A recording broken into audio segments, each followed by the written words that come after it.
Hi everyone, welcome back to Hello. the episode of Gaming System. We are Matt, Ant, Jem, and Caroline, and as usual, looking at gaming through a feminist lens. Our topic tonight is a very prescient one because we're going to be talking about how games interact with our goal of challenging and changing the status quo and their relationship to them. We'll start off with a myth.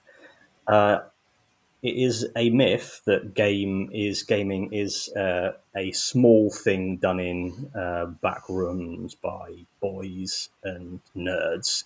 It touches billions of people all over the world. In that way, it is no different to TV or film, which means it has tremendous potential to move the needle in society, either for the good or the bad.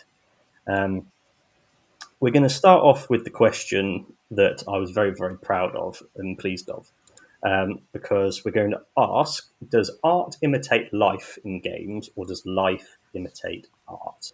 I'll go into the Ponzi QI knowledge that I have later about this question. But Caroline, what do you think? I think it's a circle, isn't it? I mean, art can only be created by what our imaginations create, and our imaginations are so informed by life, and they are part of life. So yeah, it's a circle. I mean, I was going to give you more detail. I could go on for rampaging for a while, but I'm sticking with my it's a circle for some extent. But I think it's there is nothing that anybody goes out and creates which doesn't have some basis in their real life experience, that doesn't have some basis in things they have seen or heard or thought about. And so it is always a reflection in some way of the human condition. However, quite often what they've seen and heard and what they're reflecting is other art, is other things, and therefore it's like whether it really is a representation of reality or not is up for debate, and something I think we'll probably end up talking about a bit later. Cool. Alex, what do you think? I would agree. I think it all depends on your lived experience. And if that lived experience is quote unquote narrow, then whatever you create is going to be narrow as well.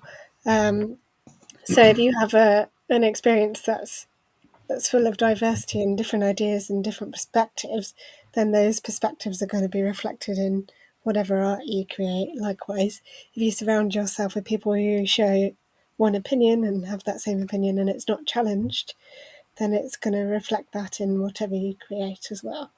So it's an interesting thing to think about, definitely. But I would certainly say that there's kind of two aspects to it. There's like your lived experience you have where you're not exposed to, well, I suppose actually that's a lie. You're exposed to art all the time, really, or anything, and in everything that you do, especially in today's society. So, yeah, I would definitely say that it's all drawn from your lived experience, and it's much to do with the environment you're brought up in as well. Yeah, it is. It is a very chicken and egg discussion that we're having. I've been.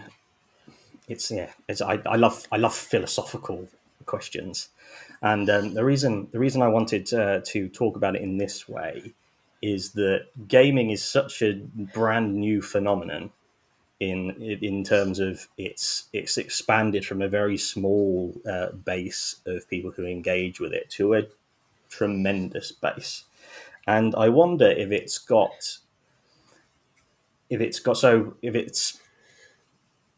it reflects life differently in the way that traditional media like TV and film does, um, because it is so fresh, and whether it has a greater potential to more quickly move the social needle.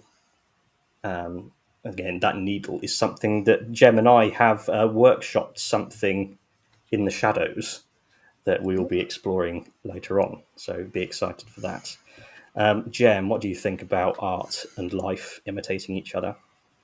Well, I think you've all kind of hit the nail on the head. I think it is a circle. and I think that it definitely has the ability to influence and be influenced. I was talking of influence, I was really influenced by a study that I came across a few years ago. I think it was part of a TV show, but I've sort of looked into it a couple of times since, about the impact of humour on sexist attitudes, and how humour can making light of sexism or sexist jokes or misogyny can actually reinforce those sort of attitudes in people, because it's funny and therefore it's not that serious, it's not a problem, it's not something that has to be tackled.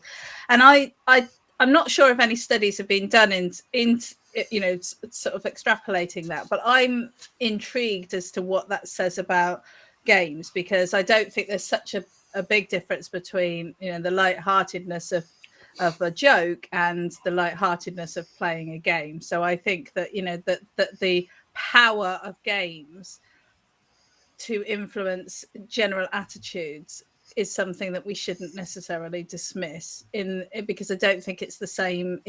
It's not necessarily the same as watching a TV show or reading a book or seeing a film. So I think because you are actively engaging in it, you have an emotive response to that. And I think so in that respect, I think there's potential for games to have quite a significant impact on how we interact and how we behave in society. So Yeah, I think I just had the thought that it's a very different medium simply in terms of length, because a long TV show season nowadays is 8 to 10 episodes, so maybe 10 hours you'll get. Films maximum 3 hours. You can play games like God of War, for example, that you can play like 50 hours in. And so that gives a much longer time. And as you said, you're living in that world rather than viewing it through a predetermined set of things like on TV and film. And that has a different opportunity to disseminate the message that a game may have, particularly with younger people, before, as they are building their view of the world through media, because they spend all their time in school for the most part. They get their social education through media. And the next question we're going to go on to is we're going to go back to our concept of the duty of care of people who generate media.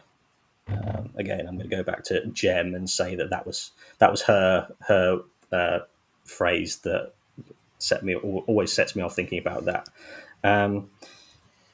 Talking about the things that we see in games that are tropes that are damaging, that we have talked about before on a full episode, things like this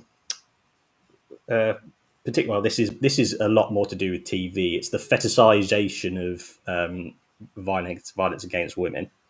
Because how many TV shows and films are about male serial killers just hacking their way through a series of random women, especially when they're I think it's quite egregious when they are real life cases, because they never focus on the women. So I want to go back to, in terms of games, do they have, to what extent, if any, do they have a duty of care to general society when they're making their games? Alex, what do you think? I think it's a really interesting question. When you use the phrase duty of care, my mind immediately jumps to the training I had last year when I was studying education and training, basically, and looking at training to become a teacher, but not really, it's like a lower qualification. But anyway, we talked a lot about how, as an educator or a provider of education, you have a duty of care to the people that you're educating, to safeguard them, and also to advocate for them to be like basically decent human beings. And so it's interesting when you think about games, sometimes they're educational tools. So in that case, do those rules apply there if it's an educational game? Could you argue that all games are educational? Probably not. But I think, well, no, definitely not all games. But certainly the educational ones, you would argue there's a strong argument there that anyone involved in its creation should have a duty of care to the audience that they're making it for. But I think, I mean, when you're making something so that's going to be consumed by so many people, you've got to put a lot of care and thought into it. So you would hope that that would be at the forefront of people's minds. But I know it isn't always, because, as we know, upper management usually only cares about things like money and profitability and all that sort of thing. But yeah, I know that's not a very succinct answer, but I'm sure we can all discuss it. It's such a complex thing to talk about when it comes to, because what we are talking about is art. Games are art. Their function is to entertain people, whereas with teachers, the function is to educate. And so that responsibility is a completely different kind, because no game developer is committing to providing anything other than a form of entertainment. But it's complicated because the best art is created when you create without fear. Because if you're creating something that is influenced on what you think people might want from you or react to, then you're not going to create something really authentic. But then there are different kinds of authenticity, which I will, for example, Christopher Nolan, I'm going to have a bash at him a little bit later, that I'm looking forward to. So, yes, duty of care. Caroline, what do you think? Oh, it's interesting you brought up Christopher Nolan. I was thinking of bringing up Stanley Kubrick, but that's just, age difference there. So, but because I was thinking, I think that, what's interesting is we're talking about duty of care towards the people playing the game. But I think one of the things that worries me most in the industry is people making the games. The huge staff that most video game companies have, are they being, is a duty of care being shown to them? If a female coder is asked over and over again to make a woman being bashed in the face more believable, more bloody, no, make her scream more, that sort of stuff. Is that an acceptable workplace situation to put people in, And sort of like, if you are creating challenging, for want of a better word, problematic, probably possibly more an appropriate word, pieces of art, when it comes to TV, movies, but also video games, the crew, the people who are taking part, the actors, everybody involved is having to go through that, and quite often over and over again in a really sort of minute level of detail, which is why I bring up Stanley Kubrick, who obviously tortured quite a lot of the female actors who worked on his movies. Goes down in history as a great man. I'm not saying I've never enjoyed a Kubrick film, although some of them are really bloody long and boring, right? Nobody ever go off and watch whatever it's called, Billy Thingamajig. Anyway, I digress. The point is that I think that what I want to see is duty of care being given to the staff. I mean, and not just in terms of the challenging conduct. We've also all seen a lot of the reports about, especially with AAA games, people being expected to work 20 hours straight without breaks, without rests, all that sort of thing, just to reach deadlines. And I think that once you start to recognize, we need to treat our staff better, it tends to produce better results all round. Yeah, I think it's the thing of capitalism versus socialism, because capitalism is a machine that views workers as disposable bits that you just work and work and work until they fall off, and then you get another one. That's where the really negative workplaces will be, because profits are the only thing that matters.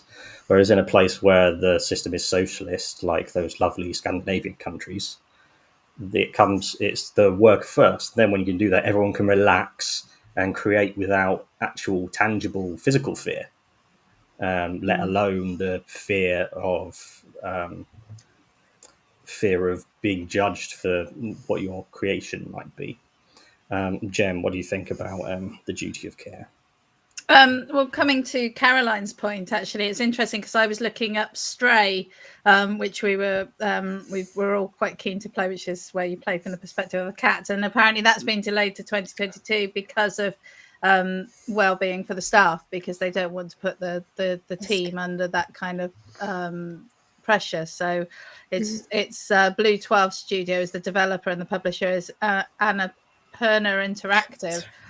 So well done to them for prioritizing that. But boo, because I was looking forward to playing the game. I think that I think it's right that they have that they have a duty of care to their teams. I think they have a duty of care to society. I think everyone who's producing stuff that goes out into the world has a responsibility to own whatever they're putting out there and the repercussions of that. And it's not good enough, I think, to just go, oh well, that's what people want, so we're going to do that. I think I just actually had a look at like censored games, because we do have a system. I mean, there is a system in place that's there to theoretically make sure that the games that are going out are not too violent or sexist or whatever. And pretty horrifically, the first one that came up, which goes back to 2018, but the first one that came up that got censored, that got banned actually, was called Rape Lay, where you play a sexual predator, and obviously that got picked up by the censors. So but the fact is, somebody thought that there was a game worth putting time and money and effort into, and I think that's one of the worrying things, that it seems that there's a lot of people out there who think that kind of game is going to make it through the system, and violence is obviously the main thing. And I do think that game designers and game makers, and even the people that are working, even the people that work for the companies, all have the ability to flag up and say, like, I'm not comfortable with this, or we could use some more female characters, or can we have more diverse audience, and or diverse characters and things like that. And the more people that do that, the more the games will shift in a direction that is more inclusive, I think. And I think that's one reason why it's so important to have a diverse set of people working on the teams and managing the teams and funding the teams, that because then you get those voices heard more. So I definitely think they have a duty of care, and I think that it gets derailed by arguments over unfair censorship. It's not fair, if I want to beat this person to a pulp, I should be allowed to. Well, do you know what? There's plenty of things we're not allowed to do, whether we like them or not. And that's just the world that we live in. And we because we have a set of rules that we think, these are how we want to be. So you've done two excellent things, Jen. One, always. you made me think about about we live in a society. We have a duty of care to everyone. But because of our individualistic capitalist system, we are taught that we're all separate, and that you don't have a duty to anyone, and that's the way you should get. You get yours, and screw everyone else. But what should be doing is when you're going through any kind of like business, for example, this system is what is. It promotes that, again, individualism and selfishness, and it at the very top in these companies their duty of care is being shirked to their own employees. And talking about that extreme of that rape game, and you said earlier about the humor just around misogyny, it's an exact parallel to society at the minute. Because the reason I wanted to do this particular episode was my reaction to Sarah Everard the young woman who was raped and murdered by a police officer in Britain, who used his power to arrest her and then just took her away. And how there has been nothing but weak excuse-making, worthless responses from our government, and they think it's just all about all misogyny is just the absolute extreme of it, which is rape and murder. But it's not, because you can just go, oh yeah, well obviously that's wrong. Like that rape game is obviously wrong. Everyone can look at that and go, oh yeah, see, everything's fine. We got rid of that. But it's all the way through, all that the misogyny, just catcalling. It goes from that all the way up through the system, and so. Whenever we're going to move on to laziness later on, which Christopher Nolan's going to come in, how they have a duty of care to know when we are lazy, we enforce the status quo, because laziness, the absence of movement, and when you don't move, the status quo remains the same.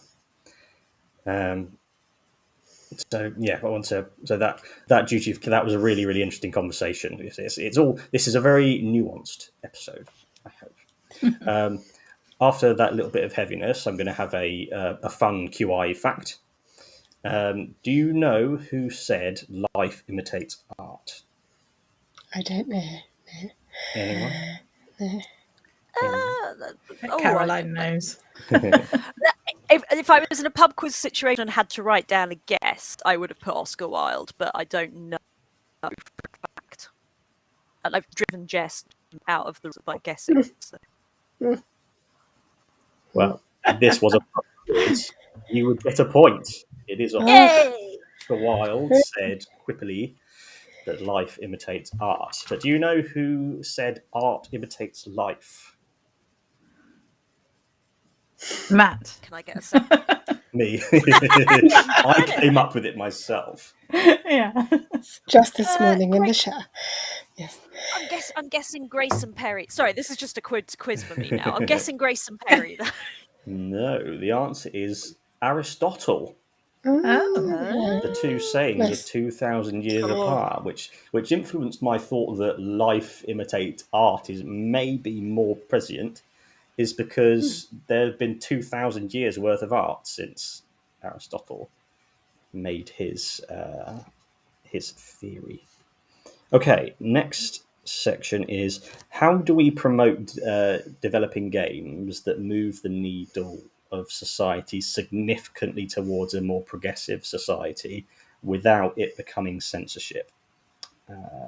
Alex, what do you think? I have no idea what's the answer to that question. Well, I suppose you have to start small, don't you, and go bigger from there. But as to how you would do that, I don't know. No, I'm sorry, my brain is not in a practical mood this evening. But no, it's an interesting question, because obviously the bigger things are going to be the accepted things, aren't they? The things that don't move the status quo, because everyone's like, this is how it is, this is fine. But when you see something different, it can take a while for it to become sort of noticed, I suppose, unless it reflects the lives of people that already sort of know it, if that makes sense. I don't know. We've gone very philosophical now, and it's very confusing. But yeah, it's a good point, though, definitely. You'll have to come back to me, I think. I can jump in later. But yeah. Cool. Caroline, what do you think? Well, I think the thing to say to people is like, do you want to create something new, or do you want to create something that's been done 100 times before? And I think that's the thing, is like when you look at, sort of like, we've produced a new shooting game where you go around with a big gun and you're a man in a soldier's outfit and you shoot things. And sometimes it's like, but you could also be a woman and shoot things. It's like, yeah, but you haven't really created something new, have you? Like, this time you're fighting aliens. No, we've done that. Halo's done it more times than anybody else. Leave it.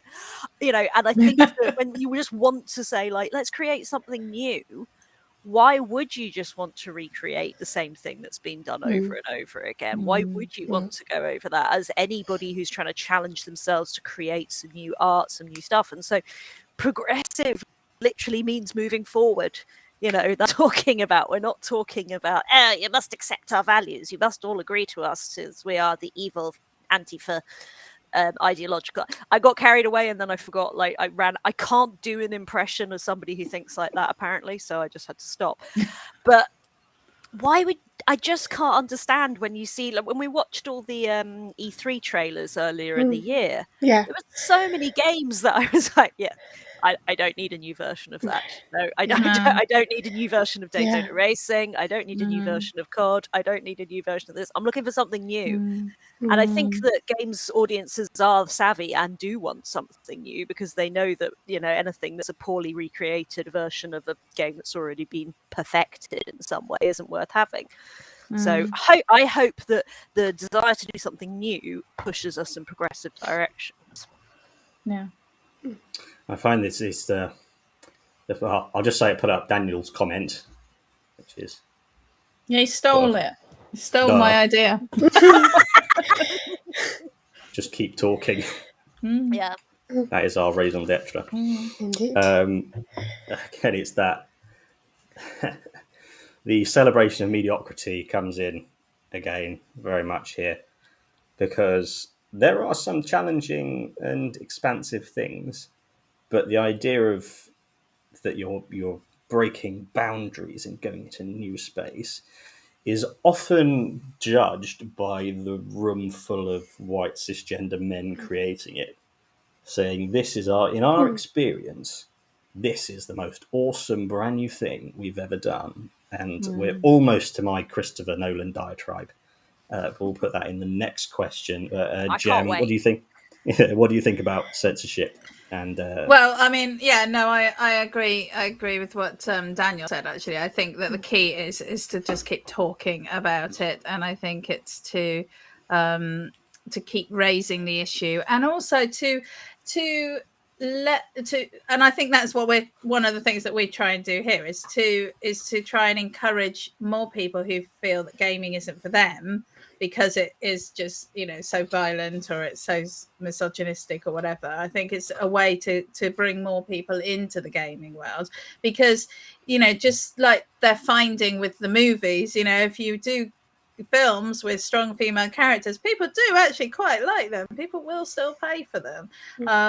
And, you know, and not only that, but actually more people want to go and see them. So I think, you know, that as you as you shift the audience and you encourage more people to come in, then there becomes a demand, and then the market forces will help hopefully push in the right direction as well. And I do also think, as I said earlier, you know, that one of the key things is to make sure that you've got a diverse set of people creating these things, so that they are saying, you know, like, how about we do a game about a cat in a robot world? You know, I mean, I don't know why this is one of the first, you know, games of its type. I feel a bit kind of like, obviously, but you know, I think it is about pushing those, and I think we are seeing increasingly more, especially from now that we've got this sort of very vibrant indie, very active indie games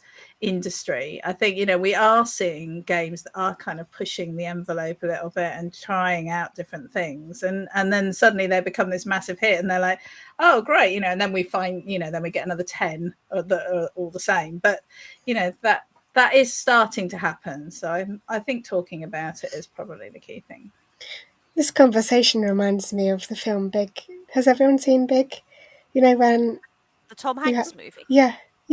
When he's in the room and he's like, and they're all trying to decide on the new toy, and they're like, "Isn't this a great idea?" And he's like, "But why? It doesn't make sense." And it made me think, like, of course, to kids, they're really a dab hand at creating new and exciting things, because a lot of their life experience is new and exciting because they haven't lived for very long. Because we're all old, we're like, of course, this is like the best thing, because, you know, it's really easy to create things that are not very different. because, you know, there's no challenge there. But creating new stuff is a real challenge, which is why, to break down those barriers, we have to fill our life with new things and new people, which is what I think is the key to it, really, as well. And Yeah. talking to new people. Mm. Yeah, it all seems to come back to the culture of the studio. Yeah. Because if it's just an echo chamber of mediocrity, of celebrating mediocrity, then that means that it will never be able to create truly authentic and free stuff. Because in order to maintain that mediocrity, it means you have to have an enforced lack of self-awareness. Because then, if someone who has a superior idea to you comes up, then it's not going to be about the goodness of the idea. It's going to be about the ego of the person who is being suggested to. And then that means that it's a hierarchy more than a social, a piece of social teamwork. Okay, now I think this may be my favorite part of the episode. We are going to look at the impact of lazy writing and lazy character design. And finally, I get to have a go at Christopher Nolan. Because he has made some extraordinary, amazing films that always make me go, oh, that's amazing. For example, Inception, extraordinary. Dunkirk, extraordinary. Tenet was all right. He's just going a bit weird because he's sort of going, oh, I'm so amazing and brilliant. This idea of we're going backwards in time and forwards in time. So they're cool and they're interesting and they look amazing and they push that new boundary. And Interstellar, what an amazing film. So that's where you go, wow, he's such an incredible creator. Look at these incredible new barriers he's breaking in film. And everyone just talks about that. And then you look back and you think, he refuses, under pain of death, to put more than 2 women in any of his films. There's 2 women in Dunkirk. One is the nurse who gives Harry Styles a slice of bread, and the other one, I think, is a woman on a ship that comes to save them. So that's one film.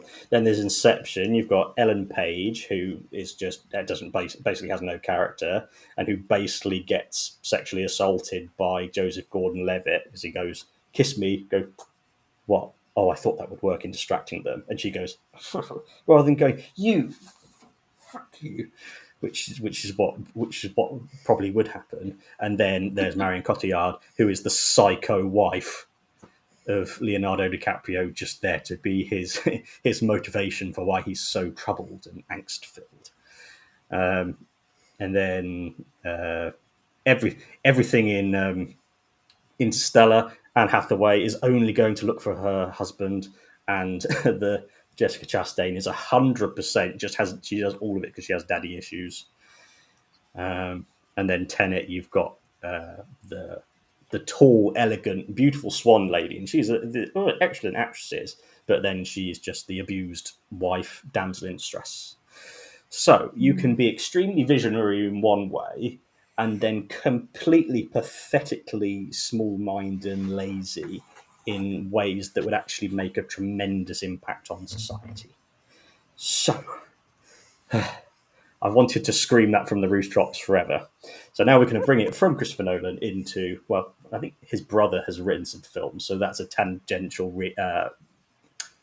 7 grades of shaking hands of Christopher Nolan or something. So, Alex, how Yes. does lazy writing, what impact does that have on society, the level of it and the kind of it? Well, I think my main answer to that would be that it reinforces stereotypes very often, which is a very bad thing, because, you know, stereotypes are often misleading. And unless you break those down, then, of course, no one's going to know any different, are they? And I think, you know, it kind of gives off the impression that you don't care about what you're making, which is another kind of turn off for me if the writing's lazy. It's like, well, obviously they only, they're only in it to spin off sequels or whatever. Usually they're sequels, but yeah, that was my main thought. Really, was that it's just reinforcing a lot of bad things about stereotypes and narrow-minded thinking and just general closed-mindedness. Really, yeah. Just look at Daniel has said, good point, Matt. I didn't know that about him. But I want to stress he doesn't literally, under pain of death, not put more than 2 women in his films. It's just a complete lack of self-awareness, which I find most egregious. I'd rather someone just go, I'm not really bothered. I just want to make a game that I enjoy. So I'll be lazy in some respects and do the bits that I find good. That is fine. I respect that person because it's art. You're not doing it on any other reason than to create it. Sometimes it has no like legal responsibility to be any particular way. What I can't stand is people like Christopher Nolan, who just the only reason he doesn't do anything with women is because he has no self-awareness and no one's told him, so he doesn't care. It's like he's in the Matrix and just thinks everything's fine. He's living a fantastic life. Everyone thinks he's a genius. Caroline, what do you think about lazy writing? I think I've obviously because I like to do my work right. I've already written out an answer I was going to say. But, yeah, it did send me thought of I think that there is some writing out where people are afraid, not proper like, oh, I can't say anything anymore, afraid. But I do think that there are people who are aware that if you are a cis middle class person of either gender, frankly, or any gender, sorry, God, I don't binary, but then you should, then is it really for you? Are you the person to write that black female character? Are you the person to write that groundbreaking disabled character? And I think that some of the lazy writing comes from people being lazy, that rather than go and talk to someone, go and find a co-writer who maybe can bring that lived experience into your world, they instead run away from it. Go, oh, I just won't do anything about. I mean, I think like Guy Ritchie is a good example in that in film, and sort of like, I think I'm pretty sure I've seen him challenged on the why don't you do more? And he's like, because I don't know anything about women. They're strange and scary, and I don't know how to. And it's like, just what about? It's a crazy idea here. Talk to some women, but it has a really bad impact because people rely on their experiences, what they've seen, to make their decisions about the world around them. And I think, Alex, this is roughly what you were saying, is like whether that experience, consciously or not, they will turn to what they've seen in games, in film, and TV, and characters and things that they've seen start to face the schema that they use to understand the world around them.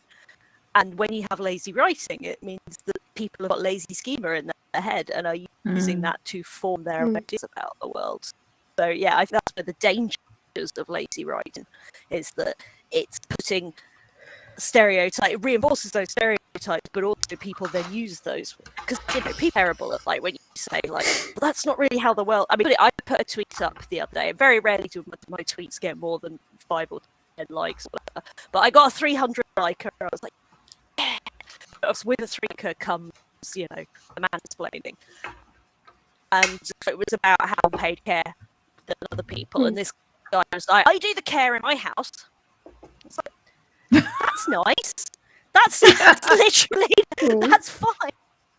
Your personal experience is not representative of the population, and people really resist looking at statistics and data. So lazy writing enforces the ideas in their head. It's just so, we see it everywhere. It's so much nicer to go, I'm the smart one, everyone else is stupid. That's why I think things like, say, vaccine deniers, for example. If you say, I don't want to take a vaccine, and everyone rightly goes, don't be an idiot. 99% of people who are dying now are unvaccinated. And you go, oh, I don't want to. These are people I listen to say it's not good. And I go, no, you moron, listen to the 99% of scientists. But then you find somewhere like Piers Morgan or Nigel Farage, who have their own shows on GB News that I found out to my horror, who might go, no, you're right to question it. They're not clever. You're clever. They're stupid. And it's so much easier just to go, yeah, I'll listen to the person who says I'm amazing and clever, rather than going, oh, I'm going to self-reflect and change my course, because it's much nicer to just relax in that echo chamber of what makes you sound awesome. Jem, what do you think about lazy writing? I think that we might be a victim of our own success when it comes to games and lazy writing, because many years ago, I watched a horror film called The Tingler, which was made in like the 60s or something like that. It was a black and white one, and it was probably Hammer House or something. And it was a story about this monster, this creature that basically came up and it attached itself to your spine, and then it like controlled you and eventually killed you. And it was really scary. And I remember being really like, I was and a young adult when I saw it, and it was very old when I saw it, and I just remember being like actually creeped out by this thing. Now the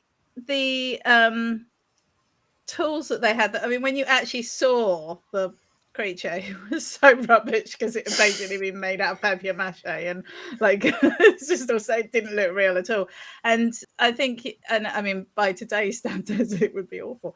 And I think, but because they didn't have all of that amazing imagery to fall back on that we have in our movies and our video games, they had to write a really good story. They had to act it really well, and they had to find other ways to achieve what they were setting out to do. And I think that today, because our graphics are so awesome and our music scores are so brilliant and the gameplay is just improving all the time, and the things you can do is improving all the time, I think that the script and the storyline and the characterization and all of that just gets it's less and less important. And I think we see it in our movies. I think, if you go and you watch any of the sort of Marvel, the big superhero, the big fun, big fanfare movies, I think they rely so heavily on the imagery and the amazing computer graphics and all of that, that they feel like, oh, we don't need to worry about some of these things. We don't need to think too much about that. So they're not paying the people who are writing it enough money. They're not giving them enough time. They're not putting enough priority on that. So I think that we really need to recognize that, that actually it's the whole thing that's important. And there's no excuse for just, using tropes, falling back on tropes, falling back in the old stereotypes, just, rehashing the old things just because your graphics are flashy. I think we have seen games. I can't think of any specific ones, but I think we've talked about them over the last year. I think we have seen games that have fallen down because they've relied so heavily on their graphics, and then their graphics haven't worked, or there've been problems with the actual game mechanics. And then suddenly the holes in the whole thing start really coming out. That's a really good point. Yeah, I was just thinking that the whole way through. Yeah. I think this is an area, art imitating life is extremely clear when it comes to the level of laziness in game development. Because, as I said earlier, laziness is the absence of movement, and if you don't move, you're not going to make any progress away from the status quo. And the status quo is the patriarchy. The status quo is the violence against women, the harassment of women, women being reduced to mothers and wives and girlfriends and daughters, not being valued for their work.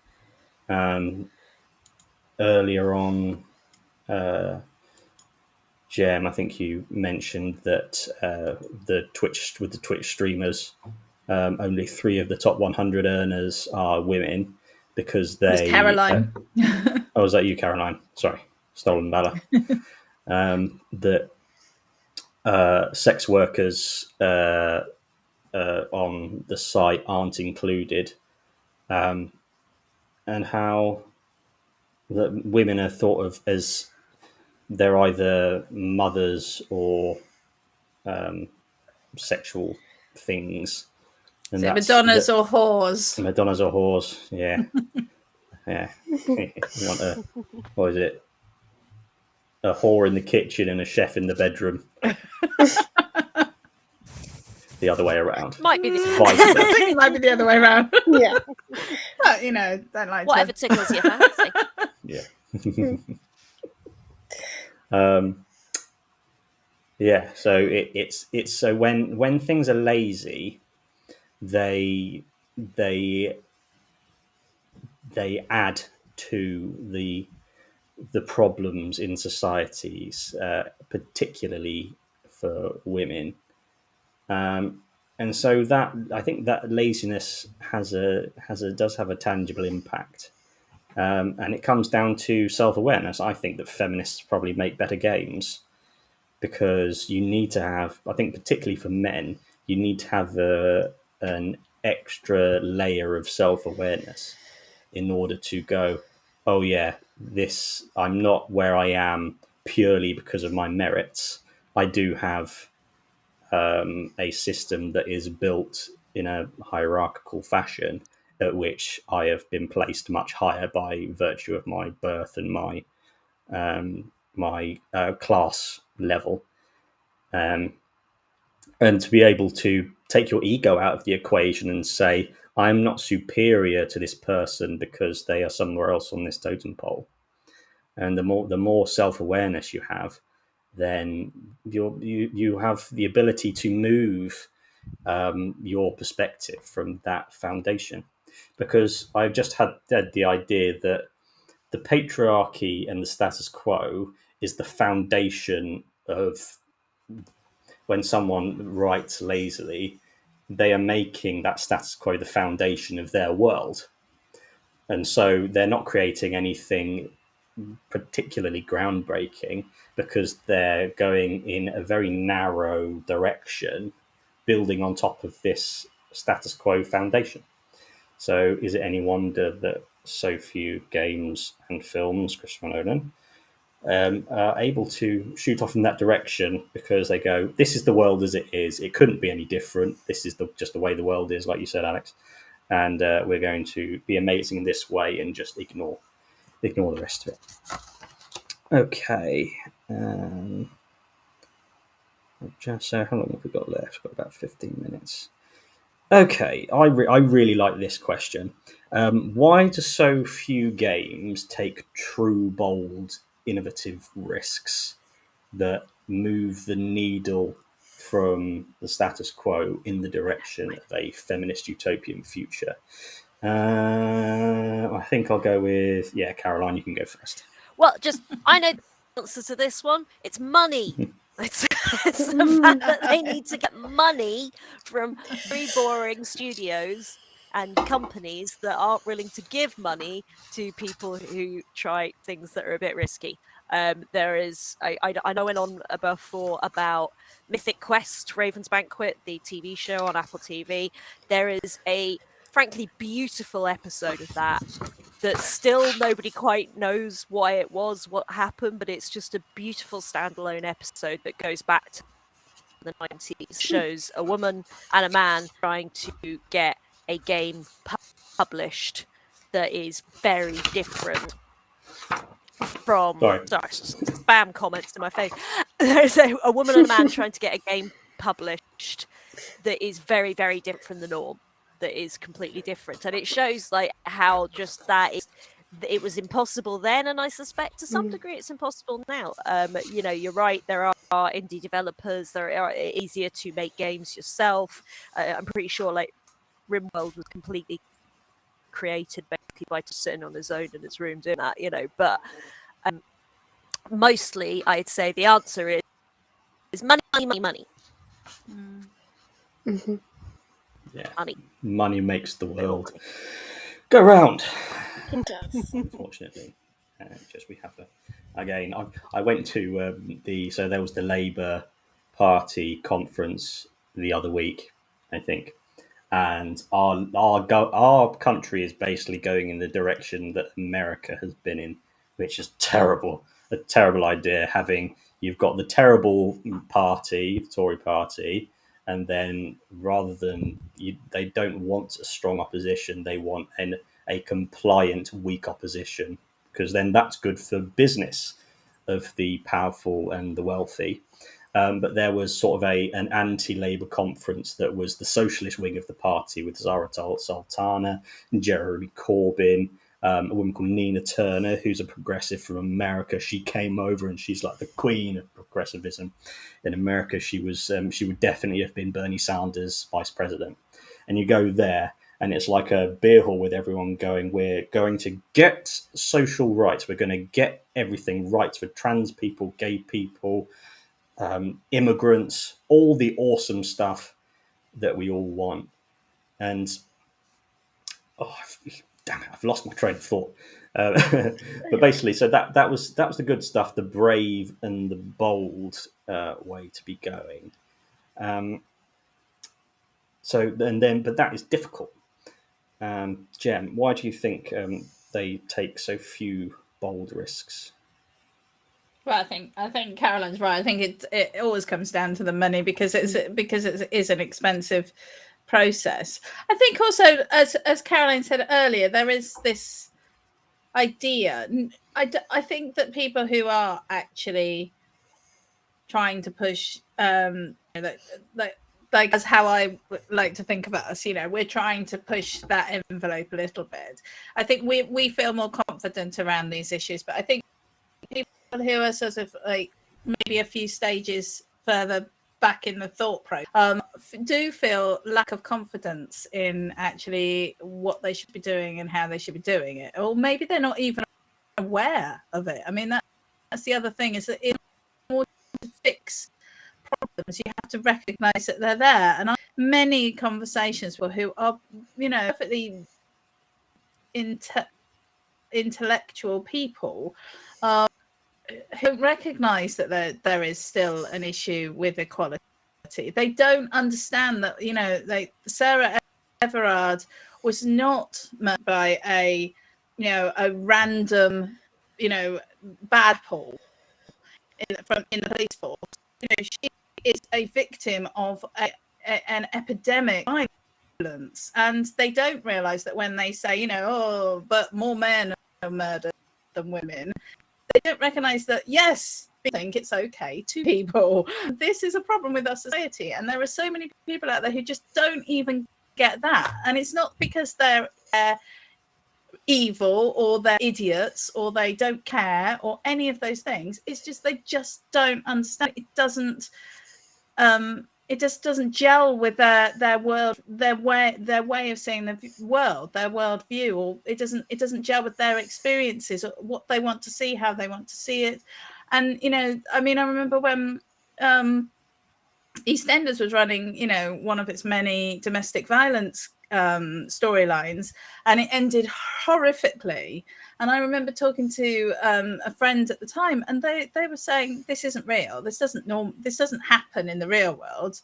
And I was saying, no, but statistically, yes, it does. Oh no, not like this though, not this bad. And they just they didn't want to accept that is a world that we live in. And therefore, you know, if they're not even at that point, then we can't expect them to be writing storylines that will tackle that kind of attitude. We can't expect them to take those risks, because it's not even about shall I take this risk or not? It's actually about not even realizing that option is there, that risk needs to be taken. It's not so, which in some ways makes it more challenging for us, but in other ways it gives me hope, because it makes me think that if we can just educate more people, if we can just, and I think what's happening at the moment is actually a shift. I think more people, I have seen more people who are normally fence sitters politically, who don't get involved in discussions about feminism or male violence or anything like that. I've seen posts from them regarding Sarah Everard, regarding the violence against women, and just the violence of men. And I think there are more and more people who are saying actually enough is enough. And I think so. I think the conversation is shifting, actually, and I think that as that happens, maybe we'll see more people taking the risks and making those changes. Sorry, I didn't mean to get so heavy. No, that was awesome. That was completely awesome. Yeah. I have the statistics of male violence, because I thought that would probably come up. In the year ending March 2020, 98% of violent crimes were committed by men. So that's what people are talking about. And there's 1.6 million women experience domestic abuse every year. And so you're exactly right. I was going to say that I grew into my feminism. I went from being like thinking the Matrix is the world, and then you grow into it and you see the world as it is. And I think what you said, that it just doesn't compute with some people. So even when I say 1.6 million women, it just doesn't compute, because no one talks about it. No. And when it comes to a lot of these people, it's like a qualification, learning about like the awareness of how the world actually works. It's a bit like talking like your friends. Maybe it's like they're in primary school in terms of feminism or racism or misogyny, and they need to do that journey themselves. You can't just plug in the kung fu disc like Neo in the Matrix. But the important thing is that they're willing to do that journey. Is the thing is like, when I'm always happy to understand that. I started out as a Tory. We're all on journeys, but it's like, I want to. I'm not willing to excuse people who go, no, my feminism is now fine, and aren't willing to think about maybe how they need to expand it further and think about it wider. Sorry, personal bugbear there. Just had to.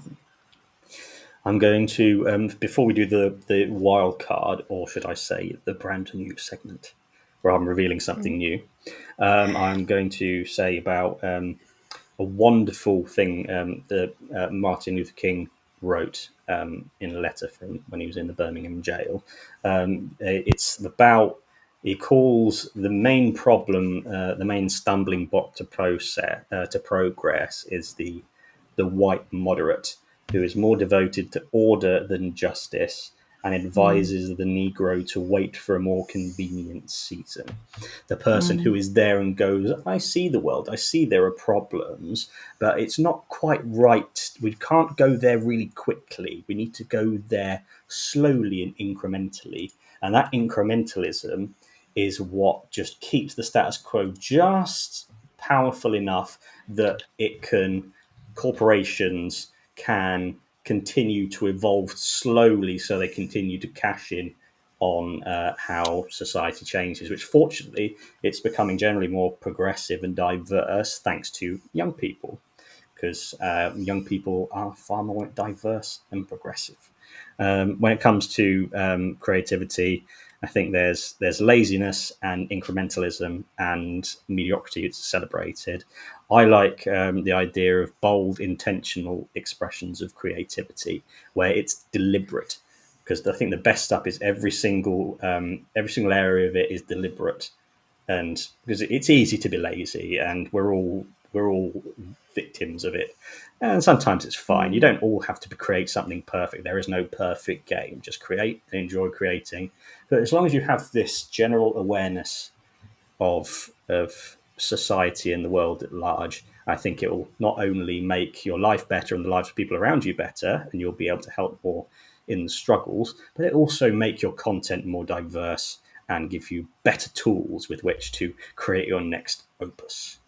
Yeah. Okay, with that, has anyone got anything else to add? And we're good. Okay, cool. I haven't got any special music, but I do have a special picture. What we're going to end the episode with is this.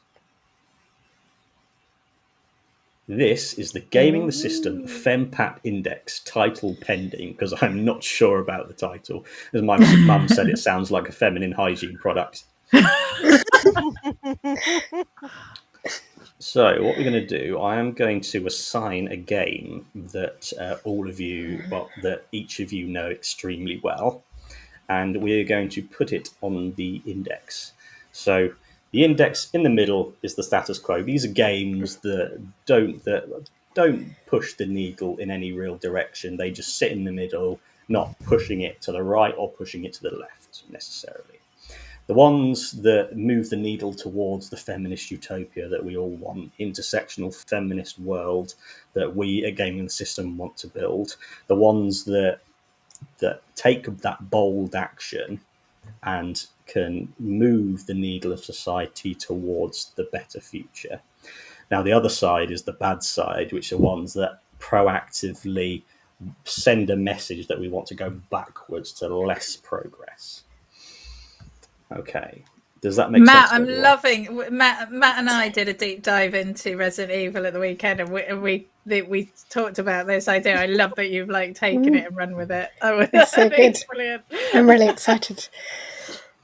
Yeah, it's very, very, very cool. It's like an idea for just new cool stuff. That's what happens when you bring feminists together. So, Caroline, it will come as no surprise that I've chosen for you Rust.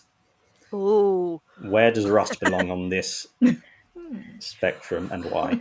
Well, okay, so the game itself, I would actually put a little bit towards the good end. I can't remember which, only a little bit, just because of the fact that I think not allowing characters to choose, yes, a little towards the feminist utopia, from the status quo, because by not allowing people to choose whether they are male, female, black, white, anything else like that, by just giving them an avatar and say, this is what you're getting, this is life.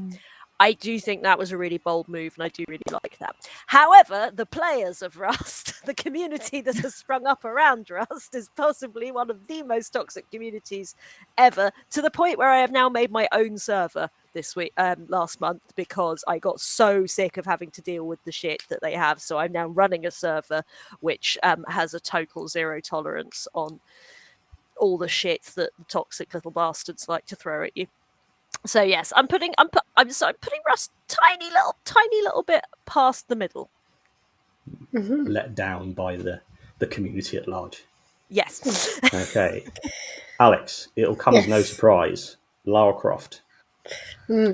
Yes. Now, which version are we talking about there? Because Original Lara Croft. Original. Okay. I'm going to have to put it towards the regression end, I would say. Even though she is, you could argue, a bit of an icon in terms of being the first woman protagonist, or that I knew of, in a video game.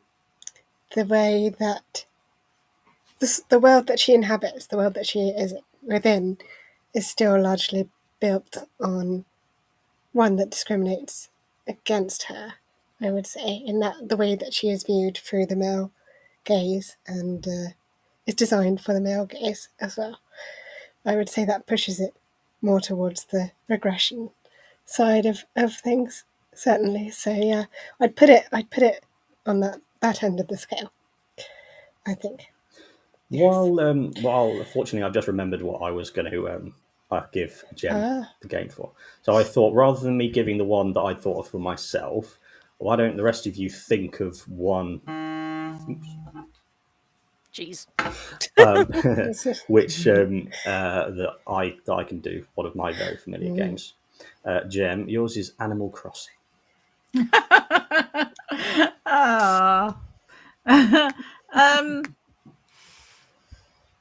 I think I'd probably just put it bang smack in the middle because I don't really feel like it does it. I don't think it's really doing anything. I don't think it's really making any kind of societal statements or anything. I think Caroline's mentioned before that it's a little bit capitalist friendly. It kind of creates this false idea that you can just go out and catch butterflies and dig up something fossils and make loads of money and build your house. And I mean, there's no gender per se in the game. I mean, that your little character can be sort of male presenting or female presenting if you want them to be, but you can choose whichever hairstyles you want, and you can wear whatever clothes you want, and so there's nothing. And the other sort of things that inhabit your island are all animals, and very bizarre. And I mean, again, they do sort of present in various ways, but not overtly. I think you can, there's kind of a whole so I suppose maybe I'd put it just to the sort of feminist utopia side of the center, but I don't think it's I don't think they're trying to do anything. I think one of the things that was really nice about it was that it came out right at the start of the pandemic, when we all needed an escape from reality and nothing that was going to tax our brains too much, and just something that was just going to be lovely and harmless and brainless. So, I mean, the fact that you and I are now twice daily texting each other the price of turnips, it's suggesting that it may be in some way damaging. But yes, generally. Cool.